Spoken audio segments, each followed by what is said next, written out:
साथियों, अस्सलाम वालेकुम, जय हिंद, जय भारत, सत श्री अकाल, नमस्कार। साथियों, मैं हूं आपका भाई कमांडो हिदायत खान। साथियों, आज आपके सामने एक बहुत ही अहम मुद्दा है जिस पे आज बात करना बड़ा अनिवार्य हो गया है। साथियों, मानवता के तौर पे आज हमें हक और सच तो बोलना ही पड़ेगा। किसी भी हाल सूरत में आज हमें ड्राइवर भाइयों की हक की आवाज उठानी होगी। साथियों, देश के अंदर 22 करोड़ ड्राइवर हैं साथियों, जो दिन रात मेहनत कर, जान हथेली पर रखकर, चौबीसों घंटे नींद में गाड़ियां चलाकर वो हमारे देश के अंदर फल, सब्जियां, दवाइयां, हर कंपनियों का सामान, देश की अर्थव्यवस्था से रिलेटेड जो भी प्रोडक्ट होते हैं उनको एक स्थान से दूसरे स्थान पर लेकर हमारे ड्राइवर भाई जाते हैं। साथियों, उनकी कड़ी मेहनत व लगन से सारा सिस्टम चल पाता है, तब हम लोगों तक सारी जरूरतें पूरी हो जाती हैं। साथियों, चाहे सब्जी का मामला हो, चाहे दवाइयों का मामला हो, चाहे किसी भी चीज, एनीवे कोई भी मामला आते रहे, कोई भी प्रोडक्ट है, कोई भी चीज है, वो हमारे पास अगर समय पे पहुंच रही है और अगर हमें समय पे बाजारों में वो चीज आ रही है तो ये समझो हमारे उसमें सबसे बड़ा योगदान हमारे ड्राइवर भाइयों का है। साथियों, पिछले दिनों जो कानून बनाए गए उसमें एक बड़ा तीखा कानून था जिससे हमारे ड्राइवर भाइयों में बड़ा रोष है। साथियों, आप ये खुद बताएं कि एक ड्राइवर भाई रोड पर जब गाड़ी लेकर चलता है, हादसे तो घरों में भी हो रहे हैं, गांवों के अंदर होते हैं, समाज के अंदर हो जाते हैं, बड़े बड़े हादसे हो जाते हैं। साथियों, एक तो नींद की स्थिति होती है, साथियों लंबा सफर होता है, और साथियों कहीं जल्दी मेडिसिन की होती है, कहीं सब्जी की होती है पहुंचाने की, कहीं दूसरे सामान की पहुंचाने की जल्दी होती है। साथियों, इन्हीं चीजों के बीच कई दफा ऐसा होता है, कुछ टेक्निकल फॉल्ट की वजह से, कुछ ब्रेक फेल होने की वजह से, कहीं नींद की वजह से, कहीं दूसरी कमियों के कारण हादसे हो जाते हैं। साथियों, जानबूझकर कोई किसी की हत्या नहीं करता, जानबूझकर कोई किसी के साथ दुर्घटना नहीं करता। यह हकीकत कड़वा सच है। हाँ, यदि नशा करके गाड़ी चलाई जा रही है, मैं मानता हूं सजा का प्रावधान होना चाहिए। साथियों, उसका मेडिकल हो, उसकी जांच हो। अगर वो नशा करके गाड़ी चला रहा है, उससे कोई हादसा होता है तो उसके लिए सजा का प्रावधान रहे। साथियों, आप ये बताइए, कानून इतना सख्त आ गया, अगर ड्राइवर भाई गाड़ी चला रहा है, खुदा ना खास्ता उनकी गाड़ी से कोई एक्सीडेंट हो गया, यदि वो वहां पर रुकता है मानवता के लिए, और हमें कहता हूं रुकना चाहिए, ये मेरा दिल भी मानता है, मानवता कहती है, समाज कहता है, लेकिन भीड़ मानवता नहीं देखती, वो दूसरा रूप ले जाती है। अधिकतर 99% हादसे का शिकार ड्राइवर हो जाते हैं, उनके साथ कोई भी अप्रिय घटना हो सकती है, अधिकतर लोग भाग जाते हैं। लेकिन भागना नहीं चाहिए, ये मैं भी कहता हूं। मानवता ये कहती है कि पहले जान बचाओ। समाज के लोग बड़े दरिया दिल होते हैं, अगर आपने उसकी जान बचाई तो हो सकता है कि वो लोग आपको माफ कर दें, आपके ऊपर केस भी ना करें इस हमदर्दी को देखकर। लेकिन हमारे ड्राइवर भाइयों के अंदर, देश के अंदर भय का माहौल है। यदि हादसा होता है तो उसमें जो सजा का प्रावधान बताया है, और अगर वहां रुकता है तो उनको अपनी बेइज्जती और पिटने कुटने का, यहां तक कि अपने साथ हादसे होने का डर है। साथियों, बस वो खुद समझ नहीं पा रहे हैं ड्राइवर भाई, आखिर उन्हें क्या करना चाहिए। साथियों, मेरा यही कहना है, ड्राइवर भाइयों, आप इसी समाज के हिस्सा हो, और आप लोगों ने देश की मजबूती के लिए हमेशा काम किया है और कर रहे हो और करते रहोगे। बस मैं यही कहना चाहता हूं सरकार से, भारत सरकार से, कि प्लीज इसमें थोड़ा संशोधन जरूर करें। जो ड्राइवर हैं, बड़ी गाड़ियों के ड्राइवर हैं, जो बड़े लोग रूटों पर चलते हैं, उनके लिए कहीं ना कहीं इसमें कुछ रियायत दी जाए, इस कानून को वापस किया जाए, और दूसरा इनके लिए ड्राइवर आयोग बनाया जाए। साथियों, ड्राइवर भाइयों के लिए ना तो कोई फैसिलिटीज ऐसी एक्स्ट्रा है कि जब जब ड्राइवर भाइयों के साथ हादसे होते हैं, उनका एक्सीडेंट हो जाता है, उनके हाथ पैर कट जाते हैं, उनके बहुत बुरे हालात हो जाते हैं, यहां तक कि विदिन उनके साथ मौत तक हो जाती है, और उनके लिए कोई फाइनेंशियल इतने बड़े लेवल पर कोई भी ऐसी फैसिलिटीज नहीं है जहां वो प्राइवेट हॉस्पिटल में अच्छा ट्रीटमेंट ले सके और अपने बच्चों के भविष्य के लिए आगे की जिंदगी को जी सके। या उनको फिर अगर पैर कट जाता है मान लो किसी ड्राइवर भाई का, उसके लिए कोई पेंशन की ऐसी सुविधा नहीं है जिससे वो आगे के लिए रोजगार प्राप्त कर सके, बैठे बैठे उसको पेंशन मिल सके। साथियों, यदि ड्राइवर भाई इंतकाल कर जाए तो उसकी विधवा पत्नी को कम से कम पेंशन मिलनी चाहिए। साथियों, मरणोपरांत उसको कम से कम 1 करोड़ रुपए, ज्यादा नहीं, सरकार अगर नहीं दे सकती तो 10, 20, 50 लाख का तो ऐसा मुआवजा होना चाहिए, मरणोपरांत फौरन उस ड्राइवर को दिया जाना चाहिए। साथियों, एक कड़वा सच है, मैं आपको बता दूं, खासकर मेवात वासियों के बारे में बताना चाहता हूं, क्योंकि मैंने ऑन ग्राउंड यहां चेक किया है। बहुत से ड्राइवरों से मैं मिला हूं, किसी का पैर टूट गया है, किसी का पैर कट गया है, किसी के साथ दूसरी घटनाएं हुई हैं। जब उनसे बात की जाती है, जब पता चलता है कि इन्हीं ड्राइवर भाइयों के बीच से जो फोरमैन है वो दलाली का रूप ले चुके हैं, वही लोग अपने ड्राइवर भाइयों का शोषण करवा रहे हैं, जो सबसे बड़े जुर्म के भागीदारी हैं।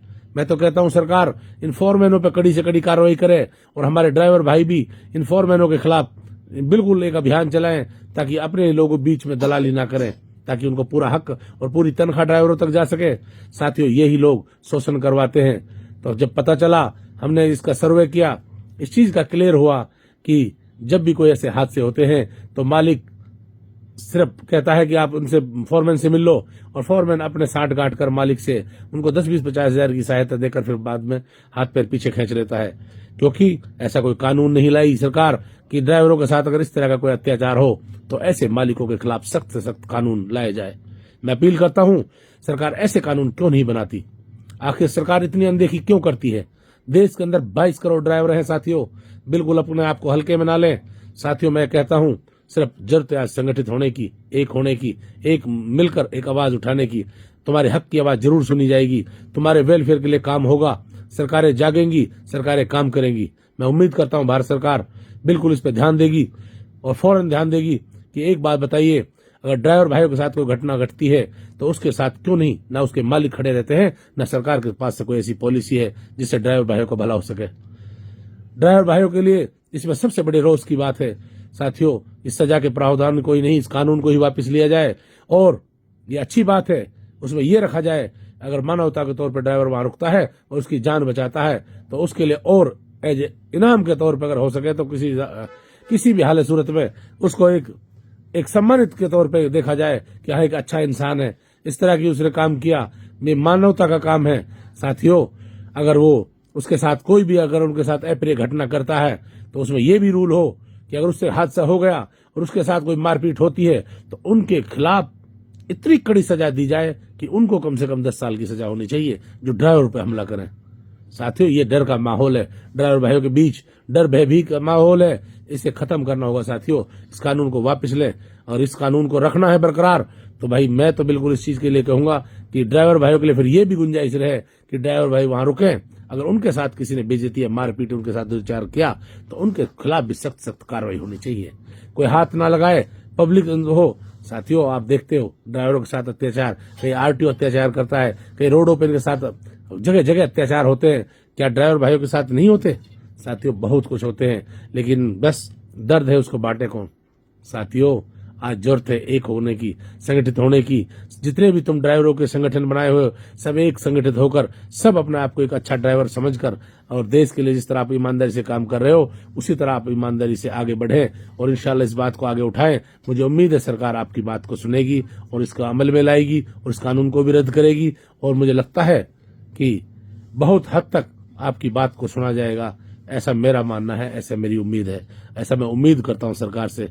क्योंकि आपको पता होना चाहिए 22 करोड़ ड्राइवर कम नहीं होते देश के अंदर। छोटे बड़े ड्राइवर, चाहे वो बड़े ट्रांसपोर्ट ड्राइवर हों चाहे छोटी छोटी गाड़ियों के ड्राइवर क्यों ना हो, 22 करोड़ ड्राइवर देश के अंदर हमारे देश के अंदर है। साथियों, एक बड़ी भारी तादाद ड्राइवरों की है जिनके अंदर इतनी ताकत और कुव्वत है कि वो लोग चाहे तो समाज का एक बड़ा हिस्सा है, वो देश की मजबूती के लिए एक बड़ा हिस्सा के तौर पर काम भी करते हैं। इनकी मेहनत से अर्थव्यवस्था हमारी मजबूत भी होती है।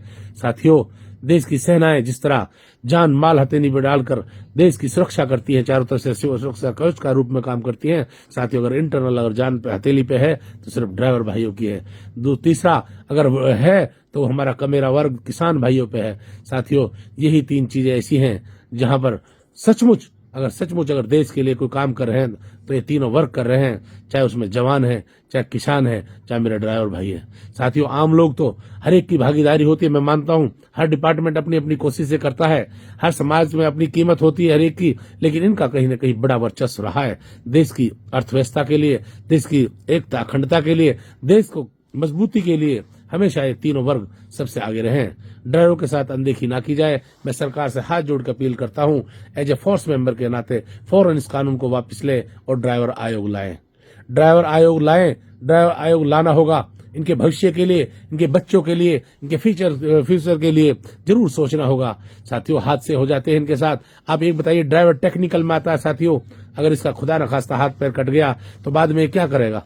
इसको कम से कम उसके बाद पेंशन हो, अच्छा एक मुआवजा हो। साथियों, ये टेक्निकल लोग हैं, आप भर्ती करते हैं किसी भी डिपार्टमेंट में तो ड्राइवर को टेक्निकल में लिया जाता है। तो साथियों, क्या इन ड्राइवरों की फिर कोई कीमत नहीं जो देश की अर्थव्यवस्था चला रहे हो? ऐसा नहीं होना चाहिए। इनके लिए मेडिकल फैसिलिटी अव्वल नंबर पर होनी चाहिए। साथियों, मैं देश की सरकार, मैं अपने भारत सरकार से अपील करता हूं, मेडिकल फैसिलिटी हाई लेवल की होनी चाहिए। प्राइवेट हॉस्पिटलों के अंदर फ्री इलाज होना चाहिए ड्राइवर भाइयों का। कहीं भी किसी राज्य के अंदर कोई हादसा होता है तो वहां की मल्टीनेशनल हॉस्पिटल है जो है वो उन ड्राइवर भाइयों को फौरन पुलिस वहां से लेके जाती है, जैसे भी या आम लोग हॉस्पिटल पहुंचाए तो उनका इलाज फ्री हो, उनसे पैसा ना लिया जाए। अगर वो पैसे की जरूरत है तो वो सीधा मालिक से क्लेम किया जाए या इंश्योरेंस कंपनी से लिया जाए। साथियों, इस तरह की फैसिलिटीज हो, फिर देख ड्राइवरों के अंदर क्या ताकत आती है। साथियों, बस मैं यही अपील करता हूं, सभी ड्राइवर भाई धैर्य रखें, साहस रखें और बिल्कुल हिम्मत से काम ले। आप लोग इसी तरह देश की अर्थव्यवस्था को चलाते रहे। अगर खुदा न खास्ता तुम लोगों ने अगर इससे नाराज होकर, इस कानून से डरकर अगर तुमने इस चीज में इसको गाड़ियों को चलाना छोड़ दिया तो सारा सिस्टम चरमरा जाएगा। साथियों, बिल्कुल आप ऐसी कोताही ना करें। मैं अपील करता हूं क्योंकि देश को भी मजबूत रखना बहुत अनिवार्य है। साथियों, क्योंकि देश मजबूत होगा तभी हमारी आवाजें आगे सुनी जाएंगी। खाता पीता देश जब मजबूत होगा, जब तरक्की करेगा, आगे बढ़ेगा आप लोगों की मेहनत से, तो देश की एकता अखंडता के लिए जब हम सब मिलकर काम करेंगे तो मुझे लगता है कि आपके हर एक को फैसिलिटी भी मिलने लगेंगी और लोग भी जागरूक होंगे। तो साथियों, मैं तो यही कहता हूं कि इस कानून को फौरन वापस करे सरकार और फौरन एक ड्राइवर आयोग लाए, ऐसा मैं अपील करता हूं। साथियों, और मैं, मेरे समाज सुधार कमांडो टीम मेवात, हम तह दिल से आप लोगों के साथ हैं। बिल्कुल दुआ करते हैं कि आप लोगों की बात जल्द से जल्द भारत सरकार सुने और इस कानून को बिल्कुल वापस करे और फौरन ड्राइवर आयोग लाए और आपकी आवाज सुनी जाए। क्योंकि आप लोग जिस तरह सर्दी में, ये भरी सर्दियां, जिस सर्दियों में आदमी बच्चों के पास होना चाहिए, उन सर्दियों में, उन बड़ी बड़ी तेज लहर हवाओं में हमारे ड्राइवर भाई पता नहीं किस किस घाट में गाड़ियां चला रहे हैं, जहां पलक झपकते ही जान भी चली जाएगी और गाड़ी भी 100 फुट गहराई के नीचे अंदर चली जाएगी। साथियों, इस दर्द को एक ड्राइवर समझ सकता है, लेकिन एक आम आदमी को भी समझना चाहिए। साथियों, जब ये ड्राइवरों का दर्द आप नागरिक समझोगे तो इससे हमारा देश मजबूत होगा। हमें आज एक होकर समाज के लिए काम करना चाहिए। हर वर्ग को हमें मजबूत करना होगा, हर सिस्टम के साथ हमें फॉलो करना होगा। साथियों, लेकिन ऐसे कड़े कानून जो थोपे जाएं, ऐसा नहीं होना चाहिए। ये जबरदस्त थोपने वाली बात है ड्राइवर भाइयों के ऊपर।